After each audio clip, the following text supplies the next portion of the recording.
I, Douglas Ducote, an American patriot by the grace of God, do solemnly swear to support and defend the Constitution of the United States of America from enemies foreign and especially domestic.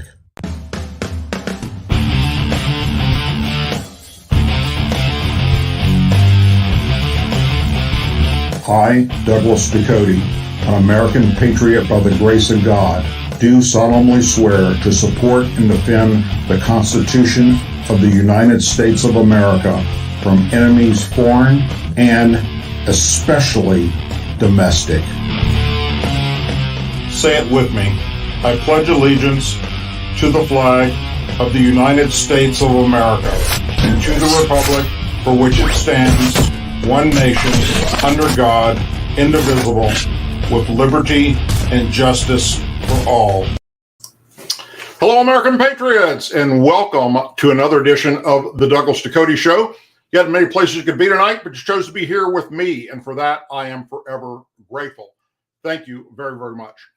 We have a lot of stuff to cover tonight, some things that are going to make you go, what in the hell are we doing in this country? It is absolutely going to be stunning what I'm going to share with you.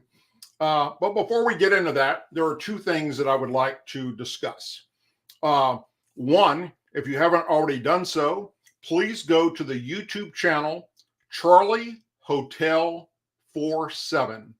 Charlie Hotel 47. That is a new channel that I started up that is only going to be videos and pictures that I have personally taken myself in combat operations, as well as museums that I've visited all across America and the globe. I think it'll be pretty interesting for you. If you like history, especially if you like military type related history, go check it out, Charlie Hotel 47. And then the other thing I want to cover briefly before we get into tonight's show, as many of you know, I spent the last week on the road. I left Louisiana last Wednesday and returned last night. While I'm limited in what I can share with you about this trip, I will release the following information as approved by my attorneys. My trip was not to do physical harm to anyone contrary to popular belief.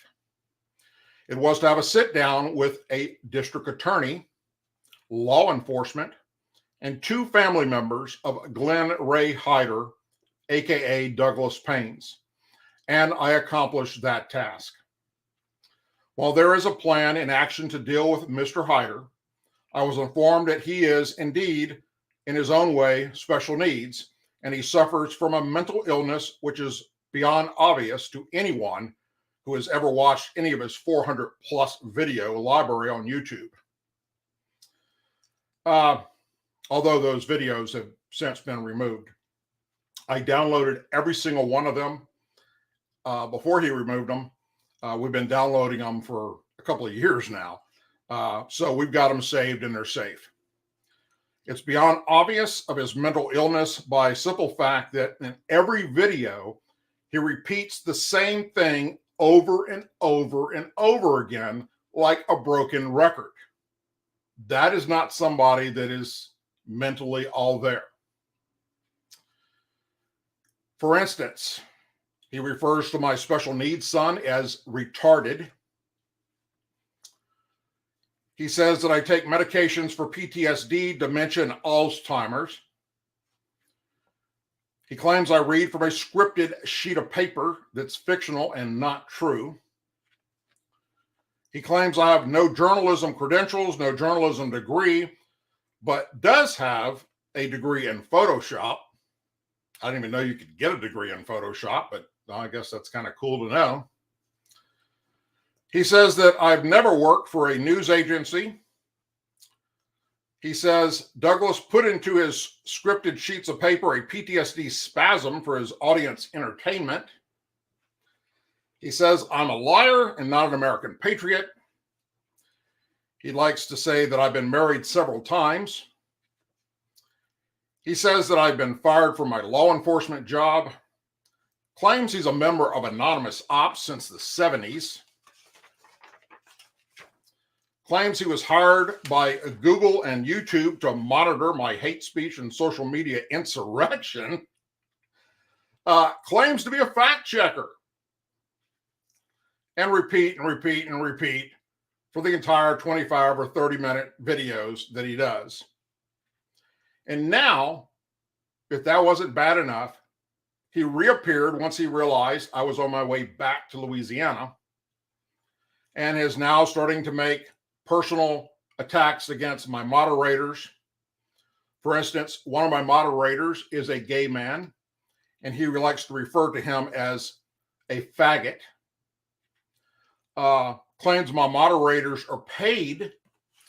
Recently claims that we are using GoFundMe to pay my moderators, all of which, by the way, is total nonsense and not true in any way, shape, or form.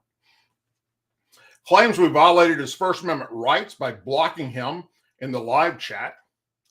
We block anyone who calls special needs retarded. We block anyone who refers to anyone in the gay community as faggots. We block anyone who makes death or terrorist threats against anyone, period. All of which Glenn Ray Hyder has done and continues to do. Another thing I learned from this trip was that Glenn Ray Hyder runs and hides like a little bitch when he thinks he is about to be confronted.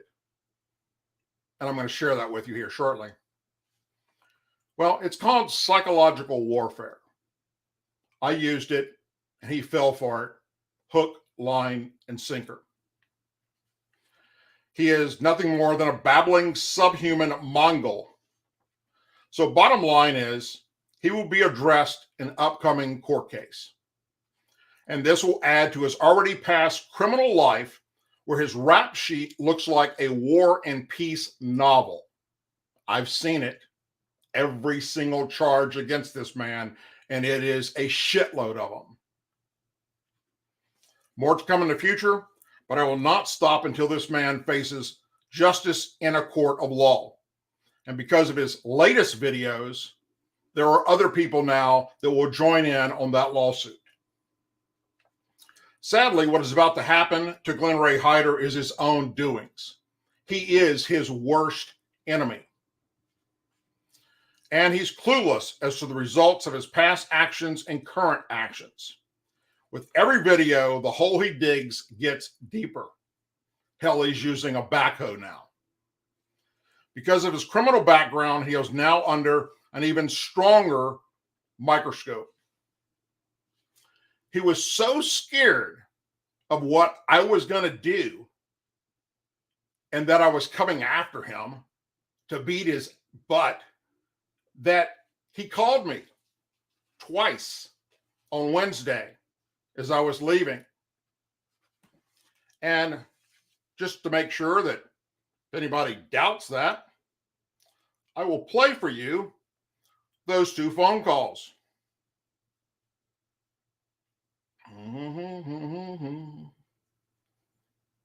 Here's the first one. It's only 43 seconds long. Douglas, this is Glenn Ray Hyder. We spoke previously over the phone. You actually called me and wanted a conversation. It was fruitful. I just watched your video, and, well, it wasn't a video, it was actually a post. My bad. Just curious what your intentions are. Just wondering, if you get a chance and you get this message, just give me a call back. I'll talk to you soon. Bye. So, several hours go by, and along my trip, I'm posting in the community section things I'm doing. And then he started to basically produce feces into his, I'm sure, diaper, and realized that maybe he has done screwed up. And he calls back and left this message. Douglas Michael Ducote Sr., this is Glenn Ray Hyder. Per your request, I have terminated and removed Douglas Payne's channel from YouTube. It was not my personal intent, nor did I care. All I wanted was simply to get you to transparently screen share your content. That's all I was asking for. But to avoid pending bodily harm that you have promised me, I have taken your advice and I have removed the Douglas Payne's channel. Take care. If you're still interested in speaking with me, I'll talk to you soon. Bye. Oh my God. That, my friends, is what a pussy sounds like. A little scared rat. At no time did I ever threaten bodily harm to that subhuman Mongol. At no time. It's not in my community section. It's not in any videos. But I plainly stated I was on a road trip to fix this problem.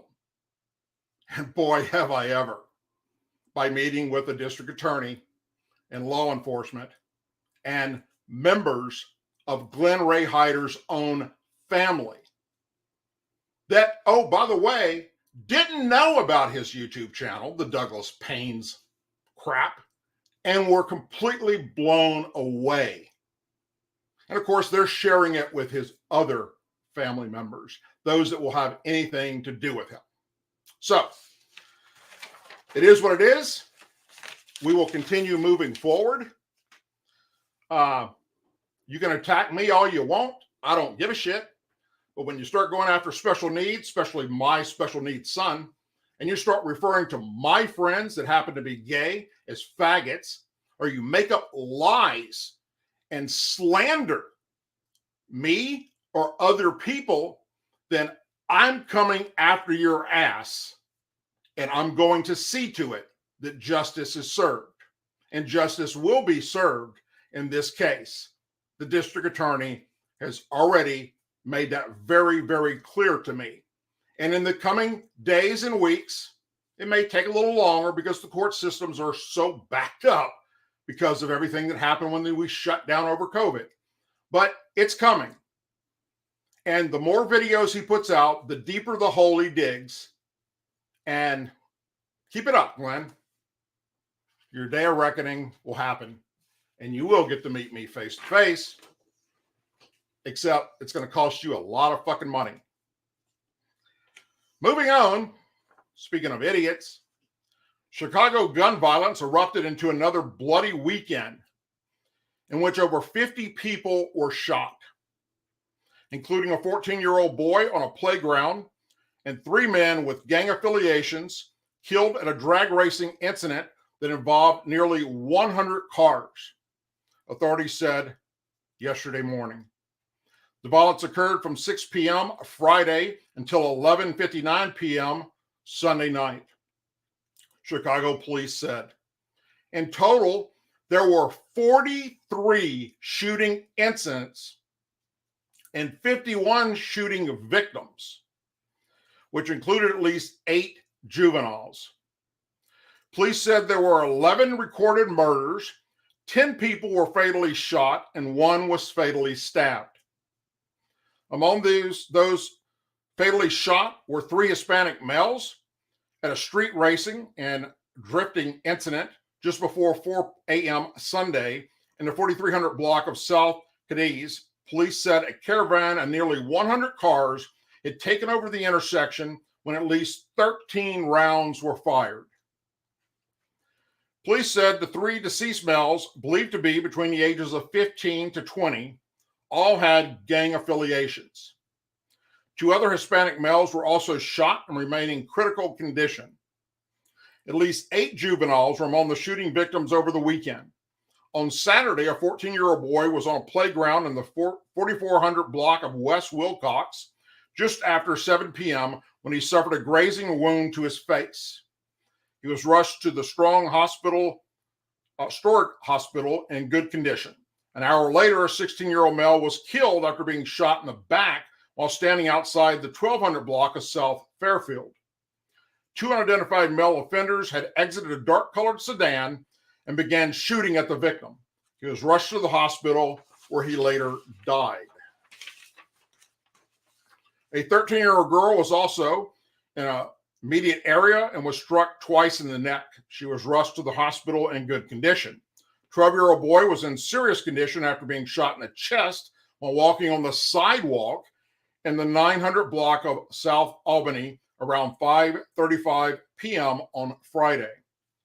Other shootings involved juveniles who were wounded, including a 17-year-old girl shot in the hand while walking on the south side sidewalk, a 15-year-old boy shot in the foot, and another 15-year-old boy shot multiple times just before 7 a.m. Saturday. No arrest had been made in these shootings. None. And then police said that the previous weekend, there were 26 shootings, 31 shooting victims, and 9 murdered. Now, what do they all have in common? Well, sadly, and it's an epidemic as far as I'm concerned, it's black on black crime. And they're also shooting and killing Hispanics, gang member type related stuff.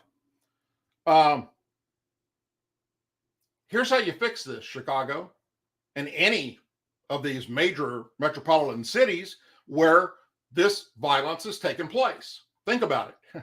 Where's all the violence taking place? In Democrat-controlled cities, where they make the police stand down, they defund the police, and they paint a target on police backs. Stop voting for Democrat mayors who appoint police chiefs that will support them. Stop doing that silly shit. And guess what? You can take your streets back. Now, there are some Republican states, red states, that have high crime rates. I get that. But when you break it down and look at the individual cities across America where most of the gun violence has taken place, you're going to see that is black on black crime for the majority of it. Chicago, Philadelphia, New Orleans, Baton Rouge, Memphis, Tennessee, Oakland, California, you name it. You pick a major metropolitan city where all this crime takes place. Antifa crime, Black Lives Matter crime, burning down police cars, police stations, burning and looting businesses. What do they all have in common? Democrat mayors that don't give a shit about law and order and protecting the people. Now, look, I call it like I see it. As a veteran law enforcement officer, I feel sorry for my brothers and sisters that are out there on the streets tonight trying to keep us safe, because a target's been painted on their back by these Democrat mayors. And where did that come from? It came from people that make millions of dollars playing in the NFL. It started with Colin Kaepernick, who, by the way, in my personal opinion, should be charged with inciting all the violence that is happening across this country. He is the one responsible for it. The whole hands up, don't shoot shit that happened in Ferguson, Missouri, that members of the Democrat Party in Congress and the Black Caucus came out and spread false narratives and lies. It's crazy. Same shit happened in Baton Rouge with the Alton Sterling case. Everybody points at the bad police officers. They wake up every day, wondering how many innocent black youth they can go gun down. None of it is true. In fact, there are more police officers being killed every year by these same people that are doing these violent crimes in major metropolitan cities than what is happening with police shootings involving Black men. And who gets shot more in America? White men by police. So the whole narrative that poor Black people are being gunned down in the street by a bunch of racist cops is absolutely bullshit. It's not true. Moving on. You're going to love this. Talk about hypocrites. Wow. Drum roll, please. Transgender women must still register for the military draft, according to the U.S. Selective Service.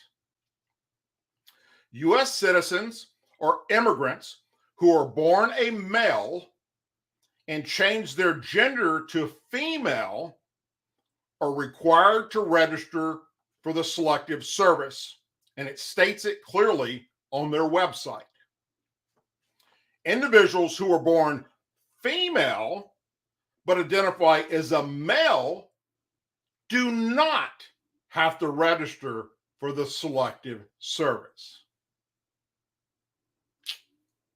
Anybody see hypocrisy there?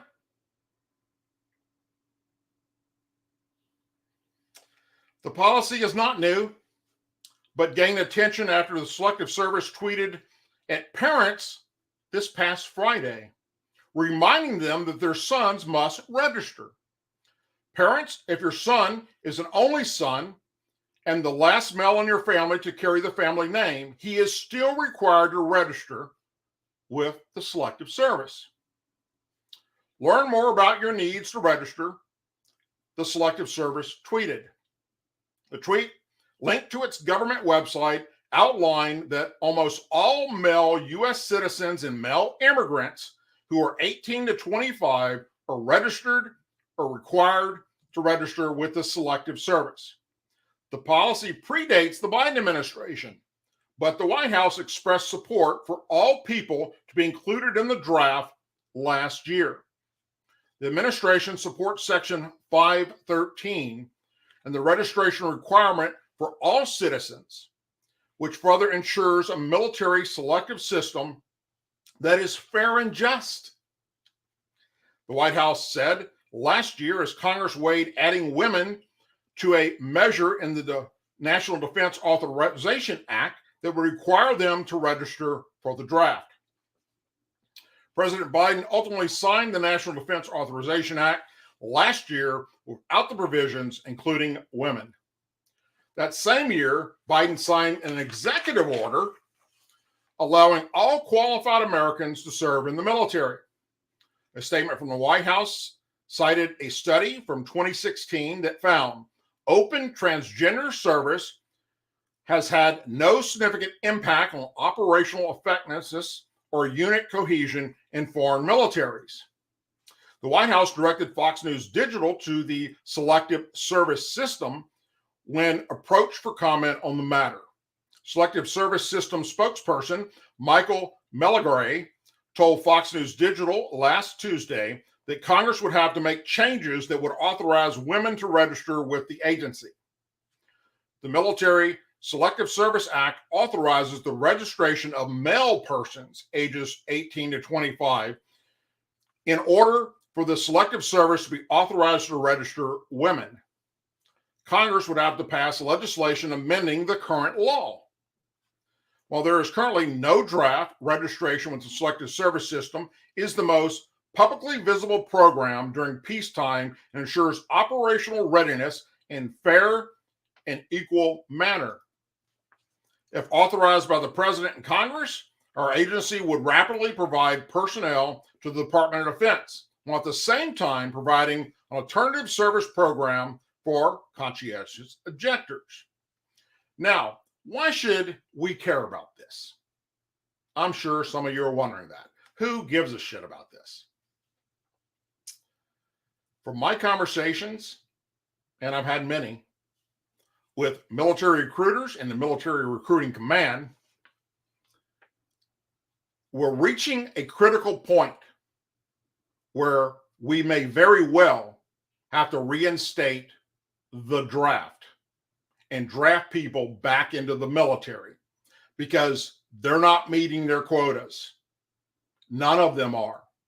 The Air Force isn't. The Navy isn't. The Army is not. The Coast Guard is not. The Marine Corps is not. None of them are meeting their quotas. It is a very, very sad situation with our military. And I'm sorry, as a retired military non-commissioned officer, I'll say this much. I feel sorry for the people in the military today because this ain't the same military I served in, that's for damn sure. We've basically allowed a bunch of wimps and a bunch of people that we're allowing people. Look, it's so bad that we're allowing people to come in now, regardless of your education level. You could have dropped out in junior high school. You can get in the United States military. You could have a criminal record. You can get in the United States military. As the demand for service members grows bigger and bigger, then they lower the standards.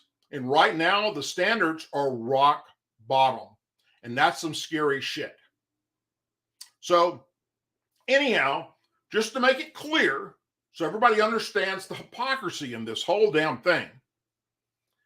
If you are born a man, meaning you have a penis, but you identify as a woman, you still must register for the Selective Service. If you're born a female, meaning you have a vagina, and you identify as a male, you do not. Couldn't make that shit up if you tried. Absolutely stunning.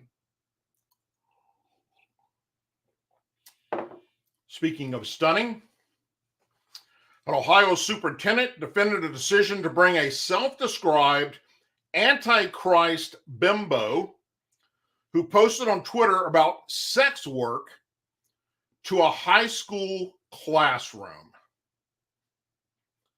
And for those of you that follow this show, you know I've spoke about this many times.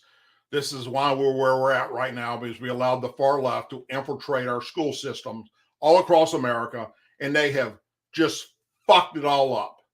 It's crazy, the shit they're teaching our kids and getting away with it. Not to mention their anti-American bullshit. Dr. Trent Bowers said in a Monday email to Fox News Digital that the activist spoke to high school students about homelessness in a class catered to radical voices.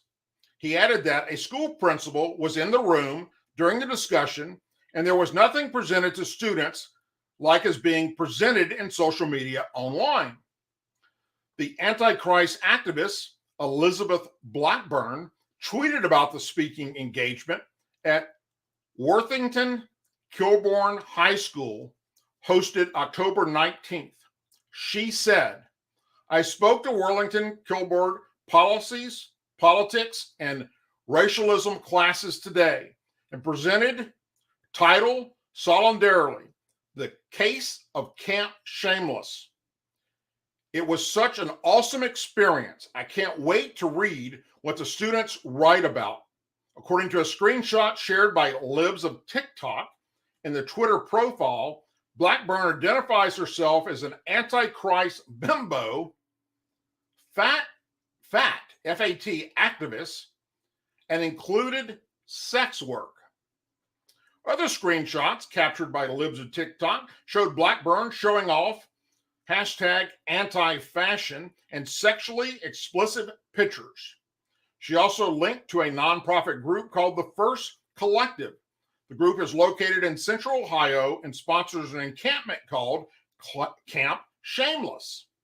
According to their website, the camp houses 20 to 25 residents, provides shelter, food, medical supplies and care, transportation, harm reduction supplies, funds for individuals' immediate needs, and a community of support, acceptance, and growth. When reached for comment, Blackburn directed Fox News Digital to her press agent.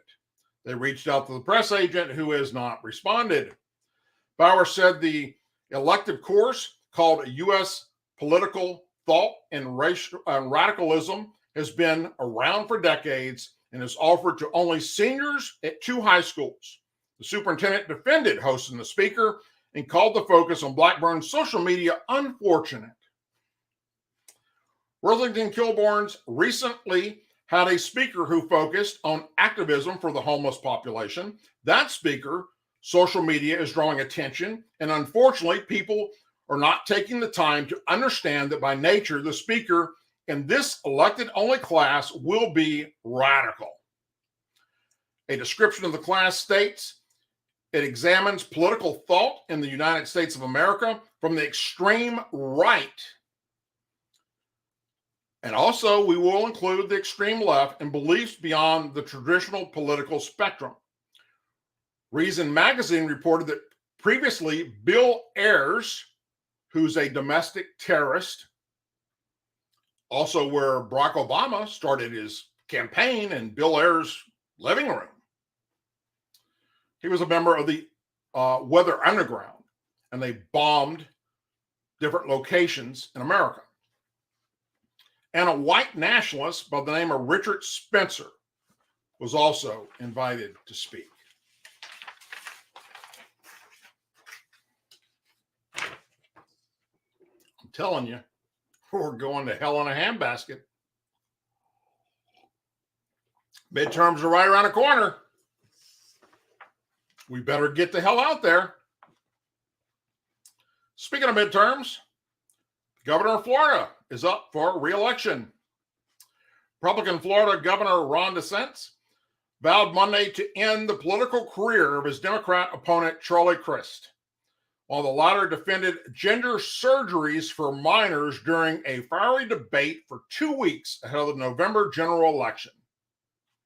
Well, listen, I know that Charlie is interested in talking about 2024 and Joe Biden, but I just want to make things very, very clear.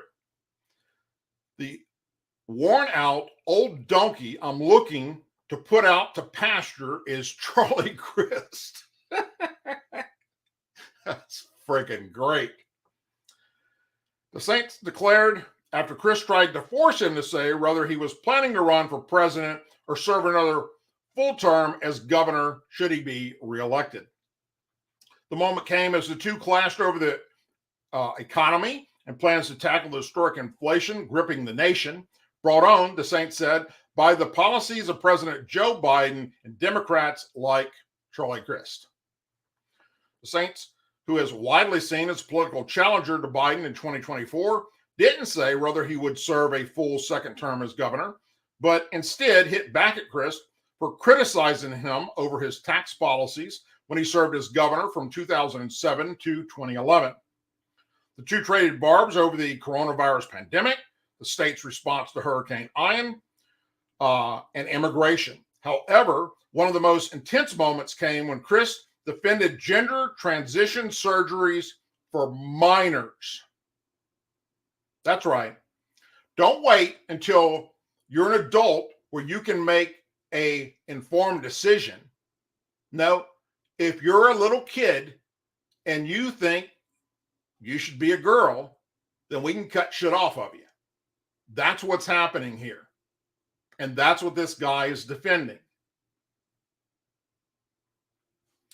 When they say gender affirmative care, they mean giving puberty blockers to teenage girls and teenage boys. They mean doing double mastectomies or chopping off their boobs on young girls. They mean chemically castrating young boys. And that is wrong. We're not going to allow that to happen in the state of Florida, the governor said. When the candidates were asked by the moderator where they stood on gender-affirming medical procedures and therapists, we're doing the right thing. It's inappropriate to doing basically what's gentile mutilation, he later added, citing Florida's attempt to restrict such procedures. Chris lashed out at the Saints, linking restrictions keeping minors from undergoing such procedures to keeping women from having an abortion. This reminds me of your position on women's right to choose. You think you know better than any physician, any doctor, or any woman in a position to make a decision about her own personal health. You want to be the judge. We're talking about minors, you moron. Everybody growing up as a kid goes through this transition when you start getting into your teen years on what the hell you are or what you want to be. That's everyone. And then you make that determination, and that decision as you start getting older. You don't take 10-year-olds and say, okay, we will castrate you and let you become a girl. Or take a 10-year-old girl and chop off her boobs and say, we're going to let you become a boy. This is insane how these Democrats think. You want to decide what people should do with their own physical beings, with the betterment of their health, with whether or not they want to make sure they can practice their right to choose as a woman. That's just not right. I don't believe in that, he said. You don't have the temperament to be kind and decent to other people who don't look like you, who don't act like you, and don't contribute to you. We're all children of God, and that doesn't mean that you're the one who's supposed to be judged about what other people supposedly do, particularly women with their body, he added. The Saints pushed back, arguing young teens weren't in a position to know enough to make such a decision, and reference another law preventing teens from doing certain things to their bodies. If you're a 15-year-old, you can't go get a tattoo in the state of Florida. Yet we're saying you could get a double mastectomy. Of course not. It's inappropriate to do this for minors, and in Florida, we're not going to allow that to happen here, he said. You do support it for minors. I mean, you should just be honest with the people about that, he told Chris. Chris responded that it was a difficult decision for a person to make and related the subject once again to abortion. You deserve to have a governor who understands that a woman has a right to choose, and you need to have somebody who understands and respects that decision. It just doesn't sound to me like Governor DeSantis wants to do that, to respect some other family's decision about what they want for their children, he added.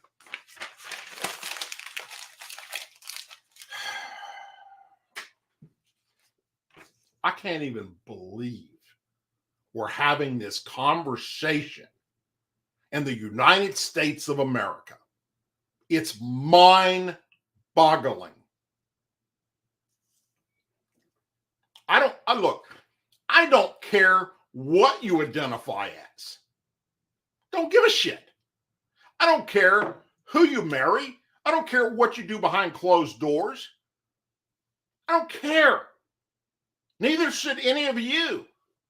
What adults do is their business, as long as it's legal and it's not hurting someone.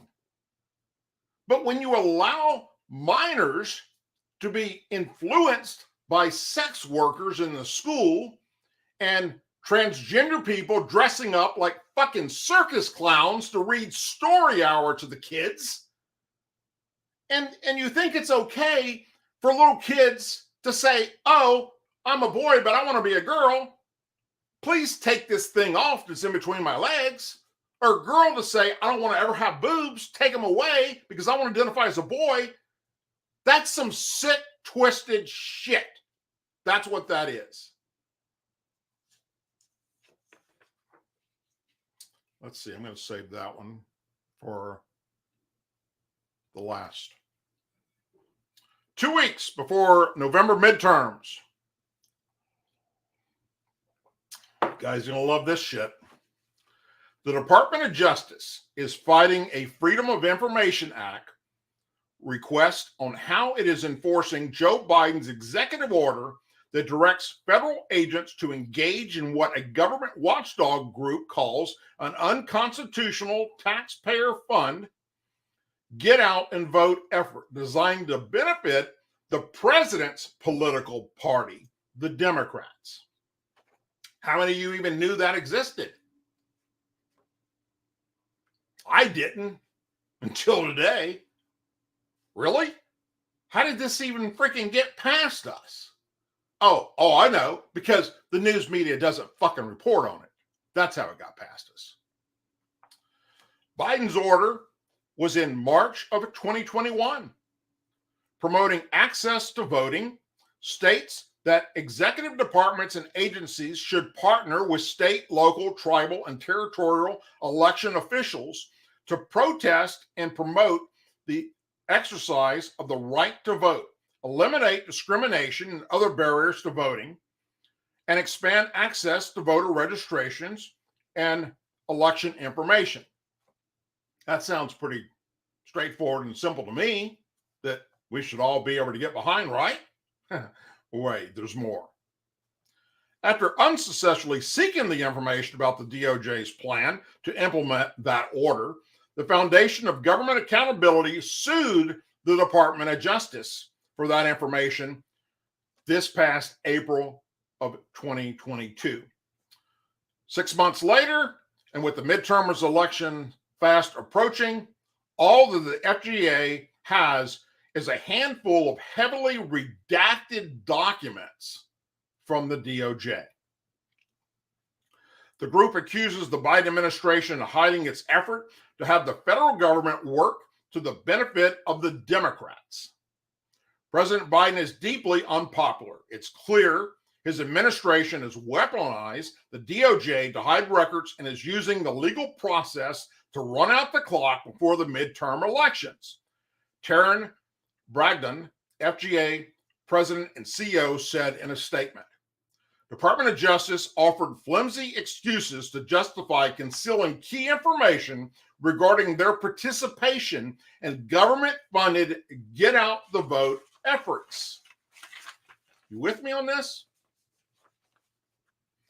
As a result of the lawsuit, a federal district judge gave the Department of Justice until September 8th, this past September 8th, to produce the documents the FGA is seeking.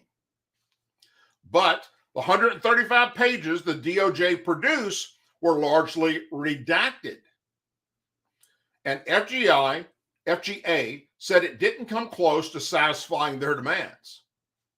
Among the missing documents is the Department of Justice 15-page strategic plan that details how the agency will help increase voter registration and participation. This document is a finished product, completed as part of Biden's executive order. In July, a federal district court ruled the Department of Justice must turn over the documents to the FGA. And this post-decisional document clearly is required to be disclosed. When FGA pressed for more, the Department of Justice late last week filed a motion asking the court to forego a trial in the case. The Department of Justice argued that the Freedom of Information Act documents they withheld or redacted are protected by presidential communication privilege or the deliberate process privilege. Although they don't think the same with Donald J. Trump. Go figure. In its October 21st legal filing, today's the 25th, the Department of Justice insists the release of this information would cause, you ready for this? To make sure, think about this. This was to make sure that everything's going to go smooth with the election this go around. All right. They only released certain things and redacted the shit out of it and didn't release all the rest of it, is ordered by the court because of public confusion. Because its implementation plan contains many proposed actions that the public might construe as future commitments, past actions, or previous already in place.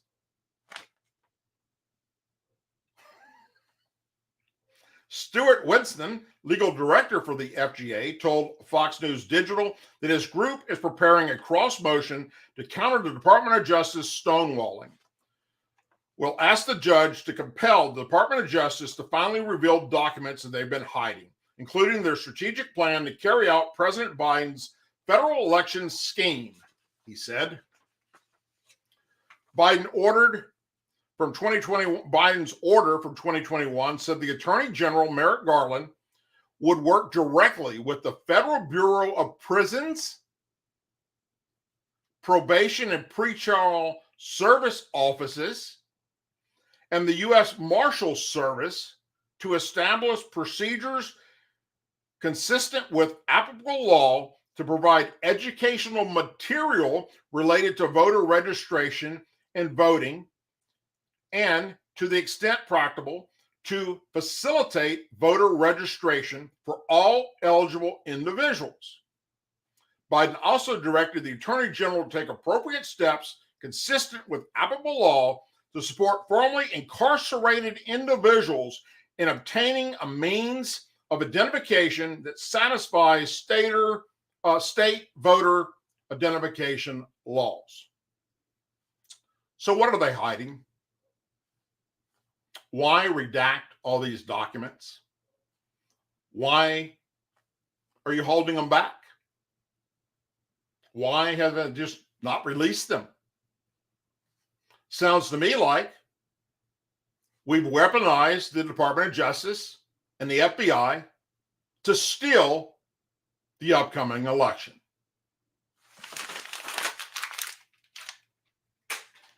Release the fucking documents if you've got nothing to hide. It's pretty damn simple. But they do have something to hide. Speaking of something to hide, and this is pretty damn stunning. A major online database of JFK assassination records is suing President Joe Biden and the National Archives in an effort to uncover all remaining details about the former president's murder that have been kept secret for decades. Remember, there's only one shooter. He was a Russian spy. He was a radical.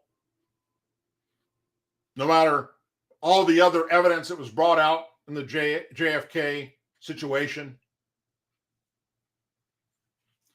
The lawsuit comes after Biden delayed the release of the files. NBC reported that the remaining secret files on the fourth assassination of a U.S. president are among the most sensitive in the U.S. government. The mysterious details surrounding JFK's assassination still draw debunkers and truth seekers almost 60 years later. The suit alleges that the president defied the legal deadline by delaying the release of some 16,000 records, the last batch of JFK documents to be made public under the 1992 law. All of those documents were legally required to be revealed by October of 2017. But then President Donald Trump even delayed the release of some of those until October of 2021, as reported by the Washington Post. When Biden faced Trump's deadline, he delayed it again to December 15th, 2022. In the compelling filing, the Mary Farrell Foundation, a large database of primary source material of the 1963 assassination, says Biden's delay in the National Archives compliance with it violated requirements of the President John F. Kennedy Assassination Records Collecting Act of 1992.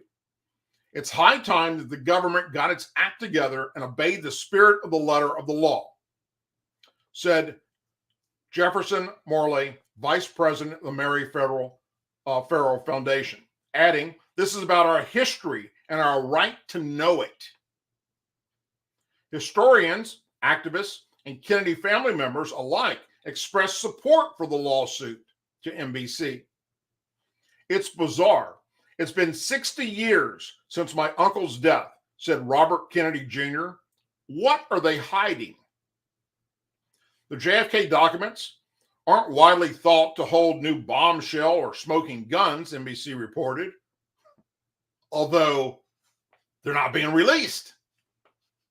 Instead, they're expected to reveal secret Cold War operations and details of then Attorney General Robert Kennedy's anti-mafia crusade, which preceded his own assassination.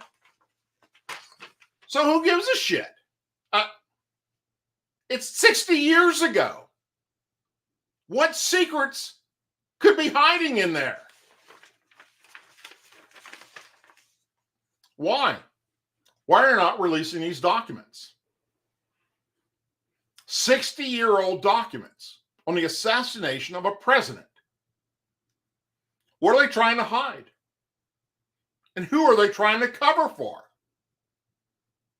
Think about it. Makes one think those documents might just point towards our own government as the shooter. As in, it was all a setup, which is what many people believe. I don't know. I wasn't born until 1962, but common sense tells me that there's no reason to be hiding these documents that have been submitted with the Freedom of Information Act and now lawsuits to get them. There's no reason for that unless you're trying to cover something. And hell, we've seen what all they try and cover. They're doing a great job of covering for Hillary Rodham Clinton and James Comey and Loretta Lynch and many, many more Democrats that they just let freaking walk. The Department of Justice and the FBI has been politicized. It is now a political arm of the Democrat Party, period. That is my personal belief. And most Americans that are Republicans and conservatives or that have a fucking brain can watch what all we watched unfold right in front of our eyes on C-SPAN, for crying out loud, of the corruption of that party, and they got away with it. And they continue. Every week, a new Republican or a new conservative or a new supporter of Donald J. Trump is under the microscope and having shit taken from them. The FBI is going into their homes, taking their cell phones, taking their laptops, taking their personal computers, and in Donald Trump's case, also took his medical records and attorney-client privilege documents, and no arrests are being made. They just go in and steal your shit. What the hell are we doing here in America? And they wonder why we think they're a bunch of fucking criminals. What's happened to our law and order in this country is a freaking crying shame. We're like a third world country now,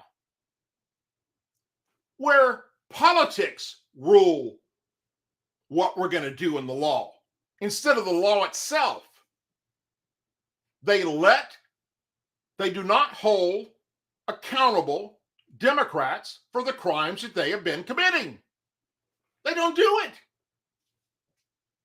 When Maxine Waters got up and said, we need to go after Trump supporters and anybody in the administration, regardless of where they're at, go confront them, get in their face. If they're in a restaurant, if they're in a mom and pop store, if they're at a gas station, she was inciting violence and they did nothing. And that's just one of many. I could go on and on and on, but we don't have time to do that. But I've done it in past shows and I've laid it all out for you. All the criminal activity that we have watched unfold with one particular party, which is why midterms are so damn important. We must take back the House and the Senate to stop this radical agenda bullshit coming from the Democrat Party. And for those of you tuning in for the first time that don't know much about me, I used to be a Democrat. I was born and raised in the Deep South here in Louisiana, where we were all Democrats. And then when I became an adult and joined the United States military and started realizing, fuck, I belong to a racist party that's hateful and full of bigots. And they don't give a shit about the American people. And they really don't care about our military and our veterans. And they don't care about our law enforcement officers. And I changed parties because it's not the same party of the JFK years, for instance, that we just talked about. No, it's been hijacked by the far left liberals. And they're doing one hell of a job of destroying everything our forefathers ever stood for and ever did for us to prosper, for us to become a great nation, stay a great nation, grow a great nation. Have we had issues and problems throughout the years? Oh, you bet your ass we have, on both sides of the aisle. But what's happening right now is criminal. It's outright criminal. Criminals are getting away with the worst crimes, federal crimes, right in front of our face. And the Department of Justice and the FBI only go after little guys and Republicans and conservatives and Trump supporters, and the Democrats and the liberals get a pass. And that shit needs to stop. And we have Republicans now on record saying, keep us in, let us get back to House and Senate, and we promise we will investigate, hold hearings, and expose this shit to the world. We will fire Wire at the FBI. We will fire Garland at the Department of Justice. They're gone. Lady Justice wears a blindfold for a reason. But our Department of Justice today and our FBI today, the leadership, that is, are a bunch of corrupt, no good, anti-American bastards that are making this country turn out to be a shithole like every other third world country out there. And that is a crying ass shame. This is not the America that I served for, with honor in the military and in law enforcement. I don't know what this is. It's a fucking shit show. And it's sad. It's pathetic. And this shit needs to stop. And we can make that happen at midterms. And it's right around the corner. Folks, you have many places you could be tonight. You chose to be here with me, and for that, I am forever grateful. Thank you very, very much. Please go to the new YouTube channel, Charlie Hotel 47, and subscribe. You're going to see some really cool stuff there, and it's only stuff that I personally have been a part of and witnessed that I want to share with you, the American patriots of this country. Also, go to DouglasDucote.com and check out the website. Please subscribe to this channel if you haven't already done so. And providing I'm in town and I don't have something going on, Tuesdays and Thursdays at 8 p.m. Central, I'm right here telling you the news that's not politically correct and hated by the far left. And that I wear with a badge of honor. As always, please say a prayer for our men and women serving in the United States military, our veterans, our law enforcement officers, our first responders, their families, our angel families, our blue and gold star families in our country. And if you don't know what angel families are or gold star families, please look that up.